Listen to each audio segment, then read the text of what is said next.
today's podcast, I'll be having part 2 of a conversation with author, speaker, thought leader, and expert on end-of-life care and the dynamics of dying, Barbara Karnes.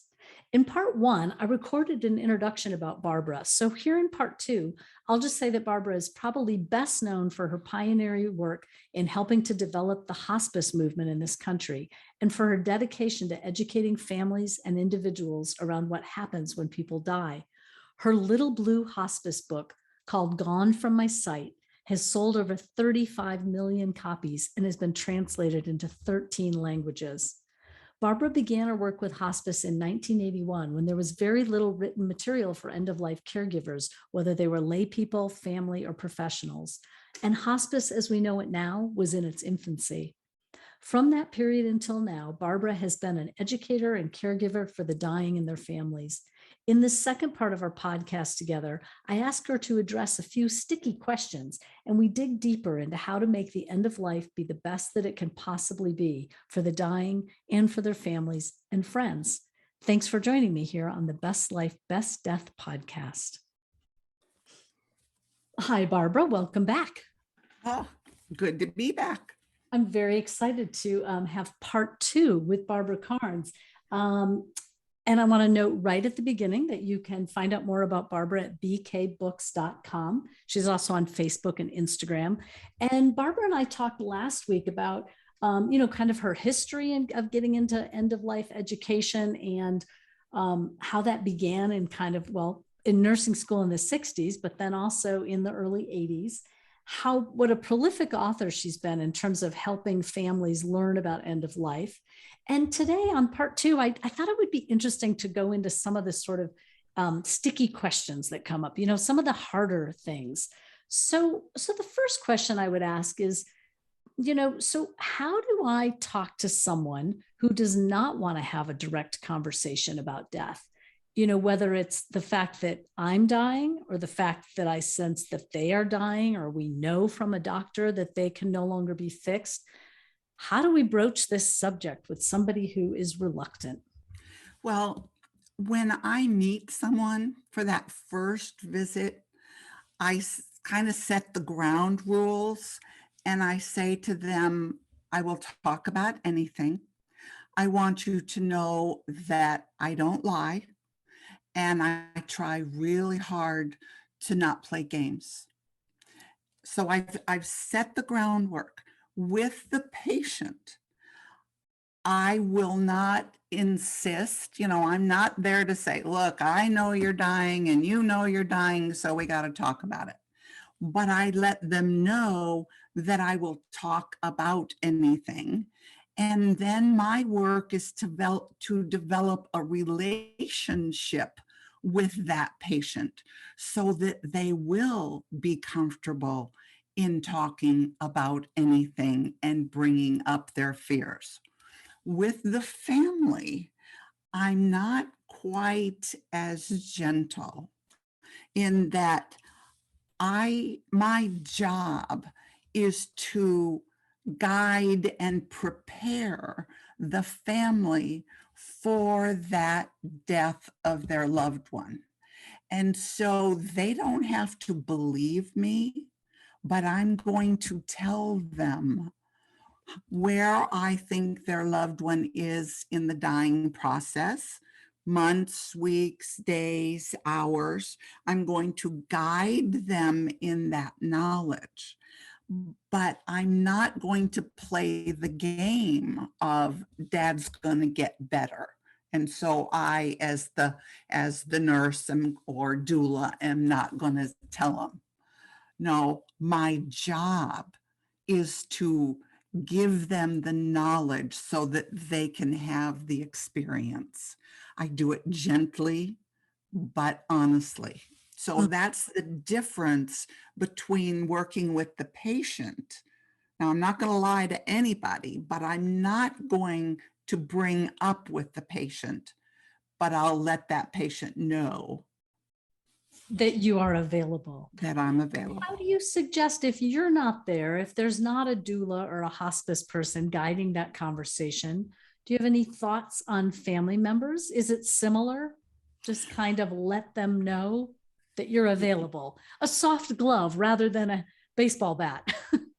Exactly. And what I'll often hear is, don't tell mom. We don't want mom to know that she can't be fixed. And what I say to that family is that mom knows. Whether anyone tells her or not, she lives in her body and she knows. She may agree to play the game with you of pretending, but she knows.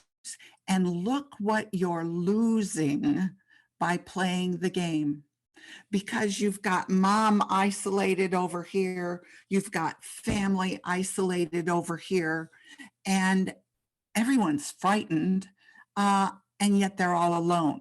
So if you can talk about what is happening, about mom not being able to be fixed, everyone's still going to be afraid, but at least they won't be alone.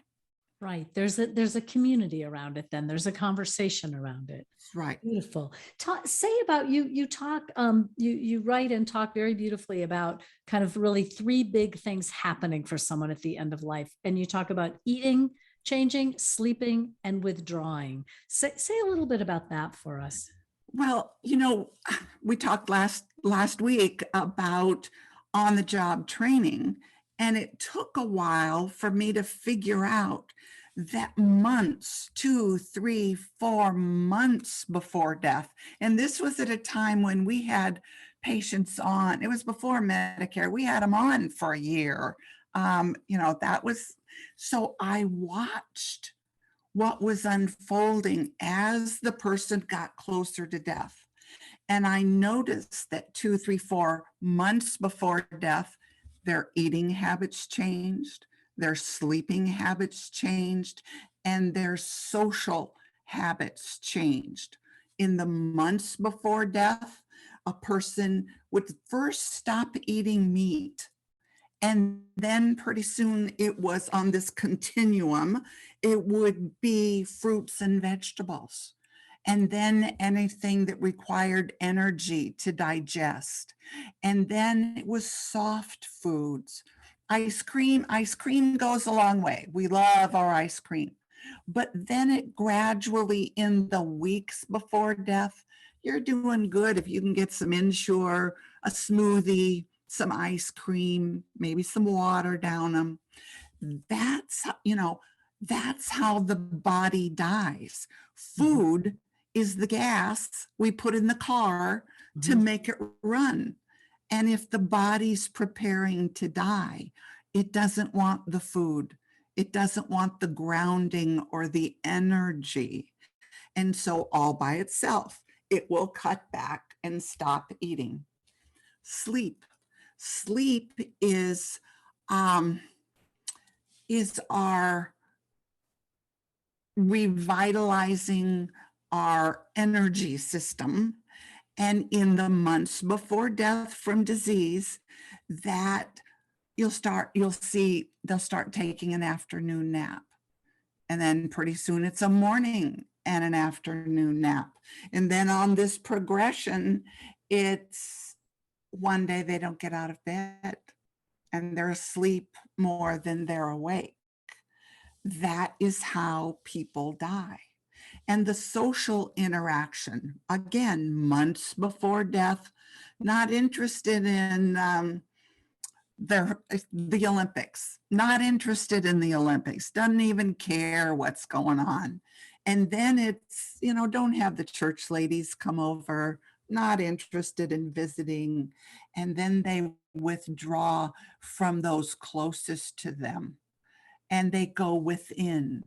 It's like in the months before death, they're disconnecting all their threads. They're packing their bag of memories and taking that with them. These three things, you don't even have to know a person's diagnosis. You don't have to know why they're dying. You look at these three things and you can put them on this continuum and you can pretty well tell if they have months, weeks, days, or hours to live. You can say things have changed, things are changing. And as you said, this end of life work is dynamic. It has a dynamic process to it. And I'm sure that can be one day you feel like eating a little more and then you're back to eating less. And then one a little more, two steps forward, one step back. Yeah. Yeah. Well, and I find it seems that people often wait to call hospice. It's maybe seen as a defeat or giving in to death. What do you say to that? Well, it makes me very, very sad because we don't have any role models on what it's like to die. So we don't know the process. We've been told by a physician, I can't fix your husband, I can't fix you. Um, and the fear that rides with us during that. And yet, so many people they don't understand what hospice does. It's like, well, the medical establishment has turned their back on me. What I want people to understand is that dying is not a medical event. It's an emotional, it's a social, it's a spiritual event. You don't need a doctor, you don't need a nurse or a social worker even. What you need as death approaches is someone who understands the process, who understands the way people normally die, and can guide and support you as a family and the patient through this experience. But people are so afraid, if I call hospice, that means dad's dying. Right. I've And hurried it somehow. I've made it go yes, faster. Mhm. and it's just so sad because they're really losing out on guidance to make this a really special experience. It's like, if I talk about death and dying, then it's going to really happen. And that's just a fallacy. And that's just one of the fears that we carry. And hopefully, we as a community of people who work in end of life can get that message out, that you don't have to be alone. And that doesn't mean if you reach out for help that you want it to happen. It doesn't mean that if you don't reach out, it's not going to happen. And those are all things that we kind of carry around with us. Right, right. It's really how do we reach out to bolster our community around this? And I sometimes it is the dying person who does the reaching out to hospice, and sometimes it is the family, right? And I think every situation is a little different. But I'm struck by how much there is the possibility of support, not only for the person who's transitioning through dying, but for the family. And that I'm always struck by, it feels like the death, especially of like a matriarch or a patriarch, can be such a volatile time for a family. So how do they do that well? How do they do that with support in place and guidance in place so that people are on the same page, so that families don't fracture? Because sometimes those old fracture lines show up. And that's always so painful. Oh, it is, because the end of life experience of a family member can bring that family together, and it can be a really beautiful bonding time. Or the other side can happen, and it can pull families apart, and they'll never be the same again.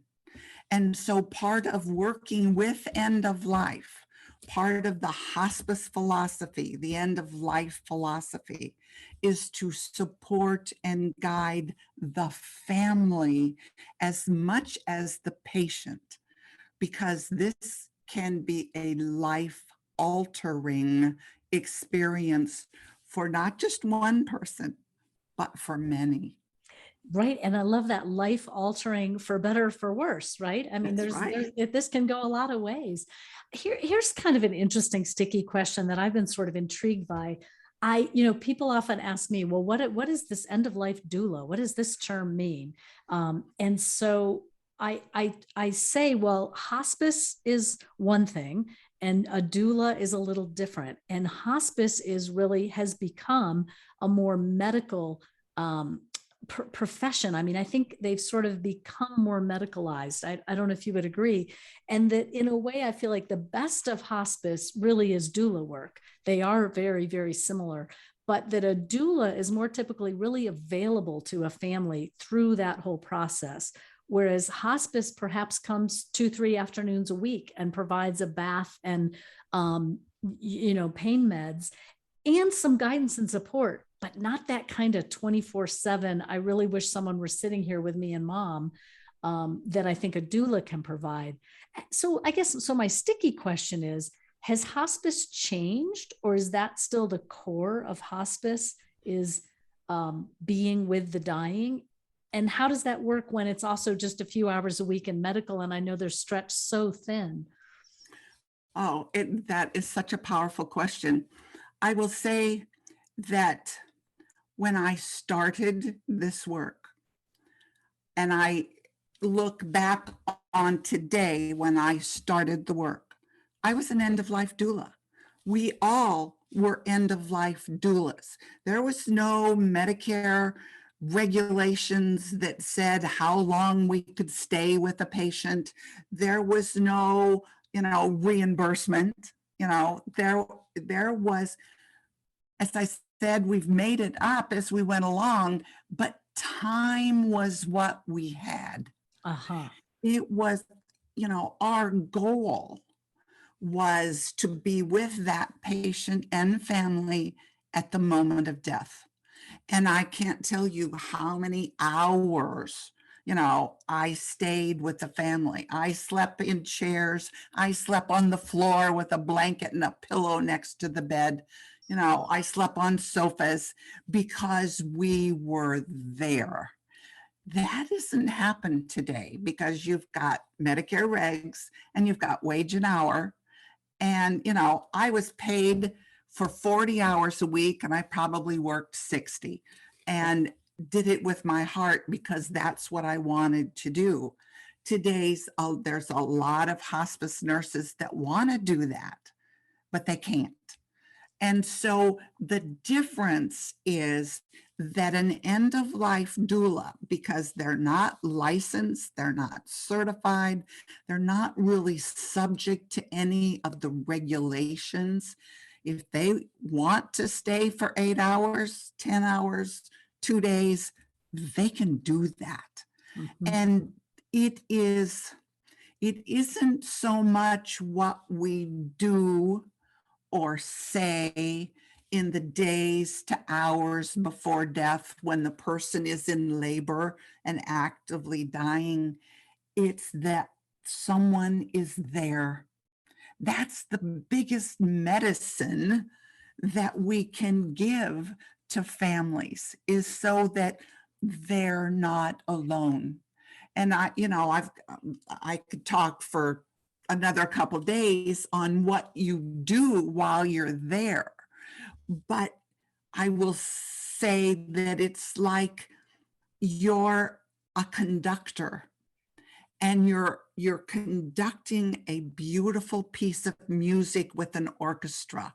And the orchestra is the family and the patient that's dying. And you're as invisible as possible, but you're guiding all of these individuals to create this beautiful piece of music that they will carry with them. Hospice has lost that. And I say that very sadly. Now, some hospices have transition volunteers, but they're only there generally for 4 hours. That's probably the max. That may not be long enough. And so hospice has changed and evolved. And as you said, it will give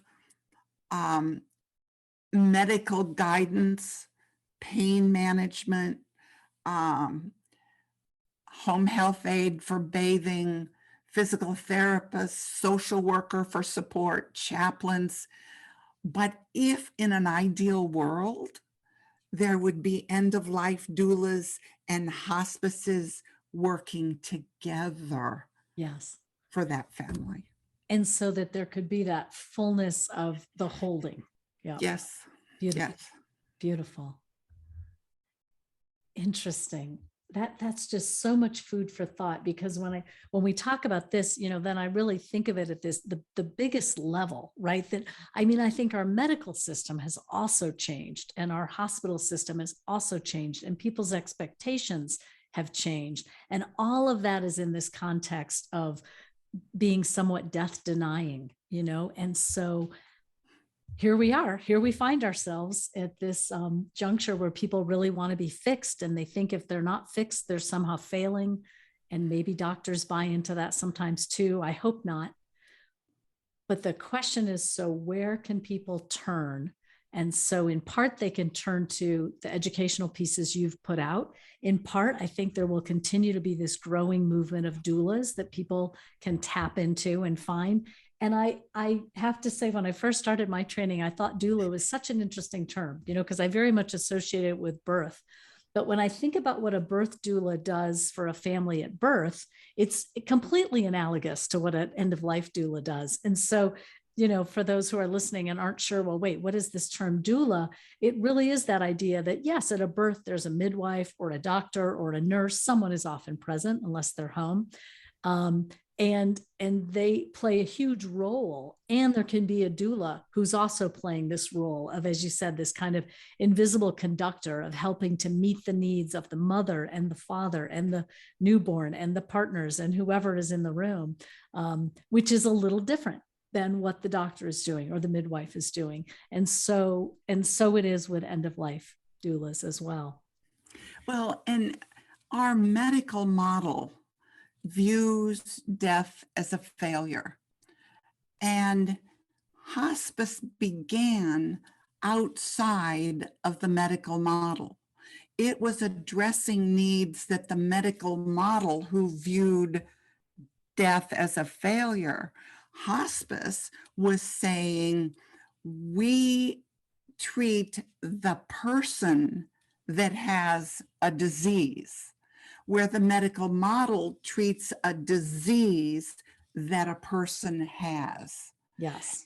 And over the last how many years, hospice has been absorbed into the medical model.